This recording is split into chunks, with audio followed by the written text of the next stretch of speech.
Welcome back to Branch Preparedness. We've discussed the importance of having individual first aid kits. We've also talked about having first aid kits in our vehicles. But one thing that gets overlooked a lot of times is what about for our four-legged friends? Their needs are a little different than ours, but it's important that we're prepared to have items on hand to assist them in time of need. Let's take a look at that.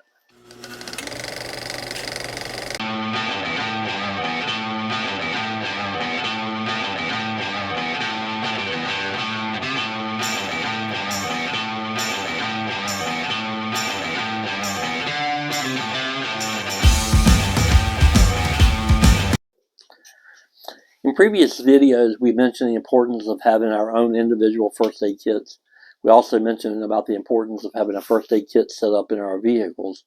But an area that a lot of times we don't see a lot of focus on is our pets. In this case, I have a chocolate lab. Her name is Maggie, if you saw at the very beginning of the video. So it's important that we address her needs in regards to first aid. And we also have a couple cats as well, which this stuff will benefit them as well. When we look at first aid, we have to keep in mind that the way we care for an animal is different than we care for ourselves. Some of the techniques are able to be transferred over, but other things you have to be very detailed in a way that you address these wounds or areas of illness. One of the things I recommend you first have in your kit is really a contact sheet. And what this does is it lists the name of your pet, the breed, what they are, who the owners are and their contact information, and also the veterinarian that you would use in case of an emergency along with their contact phone number. That way, in case of emergency, all this stuff is readily at hand. You don't have to fumble for it or try to see where it was. It's all together with your kid. So it's important. Have that first and foremost. In an emergency, reach out to the vet. The other things to keep in mind is kind of similar to what we have in our own individual kits. You want to have some sterile gloves to be able to keep your hands clean, but also to protect you from whatever the animal may have and transfer germs. So it's always important to have these in whatever bags you have. For wound care, a lot of times between just cotton balls, alcohol wipes, Q-tips, more gauze, bandage, these along with triple antibiotic, that's going to take care of a lot of outside wounds. So, but like I said, as we mentioned before, make sure you know how to use this stuff before you pack it. So just take a little bit of time and read up on it, give it some practice. One of the things to keep in mind, though, is when you're dealing with wounds on animals, they have a tendency to want to either scratch at that bandage or bite at it. And so they actually make these wraps that are bitter to the animal and their taste. And so it's elastic, it seals on itself, so you don't need additional pins or anything like that to hold it in place. So this over top of that wound bandage will help to keep it from moving around. And then also over top of it, especially on an animal, in this case, we just have an old sock that we're able to put over her paw area. And if you have a smaller cat or smaller dog, just get something appropriate to their size, so that way it helps to protect that bandage. The other area that you want to look at is for humans, we have a blood clotting thing, stuff you can buy that I have in my first aid kit. For animals, it's a little different. It's called Styptic, S-T-Y-P-T-I-C powder. This is a blood clotting agent that is specifically for animals. And so it's handy to keep this on it so that you can apply that to any type of open wounds or bleeds. That, along with pressure and a dressing, should help to alleviate that. In regards to medication, same thing as we broke down our kits. We have them in individual bags. In this case, I just have Benadryl. This would protect her in case she had an allergic reaction to something. But as we mentioned, not only with our first aid kits in regards to medication, you also want to make sure for your pets that you know what you're giving them. Because a lot of medication is not transferable between humans and animals. In fact, it is toxic to them. So before you give your pets anything, make sure to reach out to your veterinarian and get their advice in regards to it.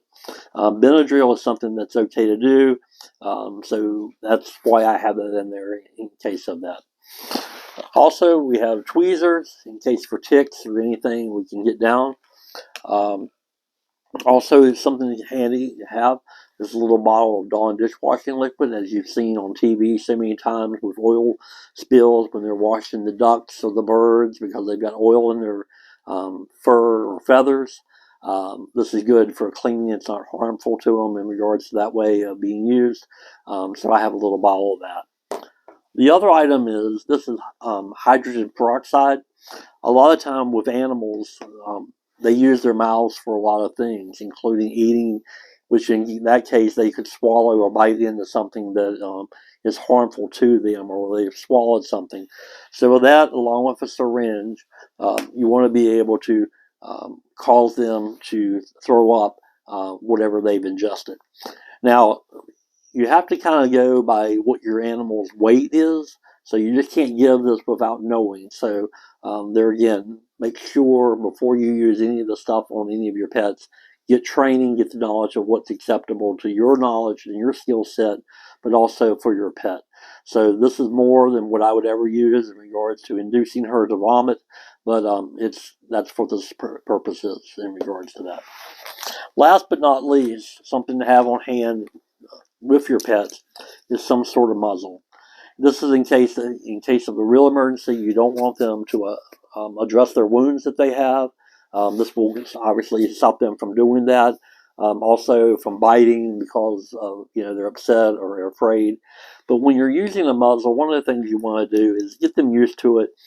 Maybe when you give them treats or things of that nature, introduce this in, help them to recognize it as not being a harmful thing rather than be afraid of it. You don't want to wait till the last moment and then they find out that, hey, I don't like this, and you're struggling, and that's one area. So you can see it's not a whole lot of stuff here.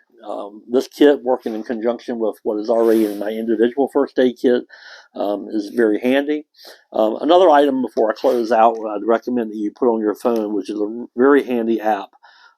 If you go in on your your phone, your Play Store, I guess that's where most people pull up their apps. Just type in Pet First Aid. It's a great app. It lists all kinds of symptoms. It's readily available. A lot of times we don't have books that are handy when in a true emergency, but normally you probably have your phone handy. So that's an app. If you have a pet, I definitely recommend that you put on your phone. There again, it's just referred to as Pet First Aid, and so that way it'll be readily available for you. So hopefully all this information that we've gone over the last 3 videos addressing first aid has been of benefit to you. And I hope this will be protection not only for yourself and your family, but also our 4-legged friends. So see you in the next video. All right, as you can see, for Maggie, this is her pack. And so it's really easy. It fits in one side.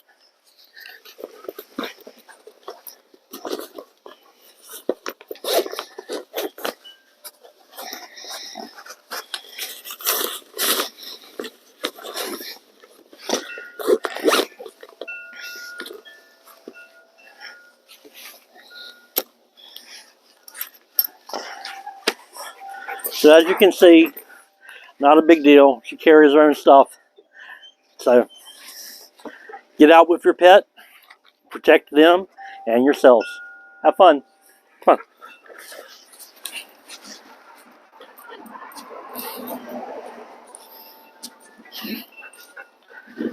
on.